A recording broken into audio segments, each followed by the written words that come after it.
નમસ્તે મિત્રો, શબ્દ નિર્માણ અથવા શબ્દનો તાર્કિક ક્રમ એના અલગ અલગ પ્રશ્નો જોઈએ. પ્રશ્ન આવે છે કે જો અંગ્રેજી મૂળાક્ષરો એટલે કે A થી Z છે અને ઉલટા ક્રમમાં લખવામાં આવે ત્યારે 16મા ક્રમના અક્ષરથી જમણી બાજુનો ચોથો અક્ષર કયો હશે? તો આપણે આલ્ફાબેટ છે એક્ઝામમાં કરવાનું શું, રફ પેપરમાં A થી Z લખી દેવાના 13 નંબર પાડી, પરંતુ અહીંયા આપેલા છે કેવા ઉલટા લખવાના છે, મતલબ કે Z થી ચાલુ કરવાનું છે, લાસ્ટમાં શું આવવું જોઈએ? A આવવું જોઈએ. આપણે આવી રીતે લખી દઈએ A B C D E F G H I J K L M 13 થયા છે. પછી N O P Q R S T U V W X Y અને Z. અહીંયા ચાલુ કરીએ. પહેલા નંબરે થઈ ગયો છે, પછી 2 3 4 5 6 7 8 9 10 11 12 13. અહીંયા આવશે 14. અહીંયા લાસ્ટમાં શું હશે? 26 હશે. એક્ઝામમાં આપણે લખેલો કરવાનું શું, નંબરમાં જ અહીંયા આપી દેવાના. તો ત્યારે 16મા ક્રમના અક્ષરથી 16મા નંબરે કયો છે? જો 14 છે, 15 16 16 નંબરે કે છે ક્રમના અક્ષરથી જમણી બાજુનો ચોથો અક્ષર. જમણી બાજુ એટલે આગળ જવાનું છે, તો 1 2 3 4 ચોથો અક્ષર કયો છે? G. ઓપ્શન આપેલા છે, ઓપ્શન ડી માં G આપેલો છે, તો આ શું થઈ ગયું? આન્સર. અહીંયા ખાસ વચન ઉલટા ક્રમમાં છે, તો અહીંયા બદલાઈ જાય ના, એ ખાસ ધ્યાન રાખવાનું છે. આગળ બીજો દાખલો જોઈએ. સેટિસ્ફેક્શન શબ્દમાંથી કયો શબ્દ બનતો નથી? આવા અલગ અલગ બીજા દાખલા જોયેલા છે. શબ્દ એક આપેલો છે, એમાંથી 4 શબ્દો આપેલા હોય, અથવા એવું પૂછાય શબ્દ બને છે એવું પૂછાય તો બનતો નથી. જો અહીંયા બનતો નથી, મતલબ કે 3 શબ્દો શું હશે? બનતા હશે. જો ફાસ્ટ FAST છે, જો FA, પછી S છે, અહીંયા T છે, તો આ શબ્દ બને છે. સ્ટેશન STA STA TION આ પણ બને છે. બાકી એક્શન બાકી છે, તો A જો આ ભૂસી નાખીએ. AC જો પહેલા છે AC TION આખો શબ્દ અહીંયા જ આપેલો છે, આ પણ બને છે. એવું નહીં 3 બને છે, અને આપણે ચેક કરી લઈએ. નેશનલ જો NA તો N છે, A છે, TI છે, O છે, ફરીથી N. જો અહીંયા એક વખત N છે ને અહીંયા 2 વખત N છે, તો અહીંયા જો 2 વખત N આપેલા નથી, એટલે ઓપ્શન C શું થઈ ગયો છે? આન્સર. મતલબ કે સેટિસ્ફેક્શન શબ્દમાંથી આ જે નેશનલ શબ્દ છે એ બનતો નથી. આગળ જોઈએ. જો ડોલ્ફિન શબ્દના અક્ષરોને અંગ્રેજી અક્ષરો એટલે કે ABCD પ્રમાણે ફરીથી ગોઠવવામાં આવે તો ડાબી બાજુથી 5મો અક્ષર કયો હશે? શબ્દ કયો આપેલો છે? ડોલ્ફિન આપેલો છે. જો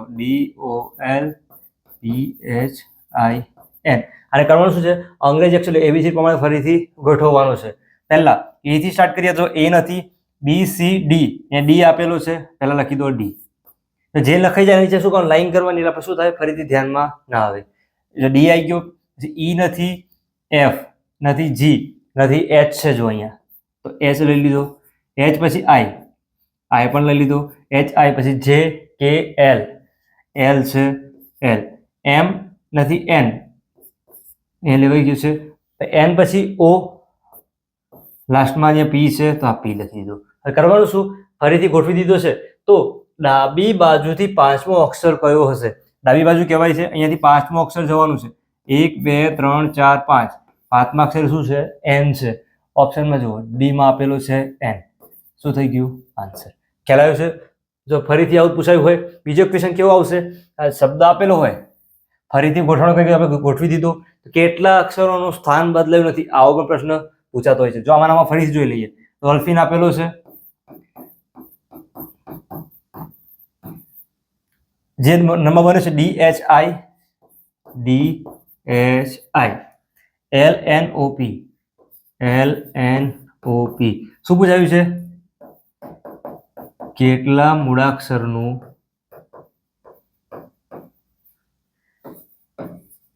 સ્થાન બદલાતું નથી, મતલબ કે ફરીથી અરેન્જ કર્યા છે, કેટલાનું સ્થાન બદલાતું નથી.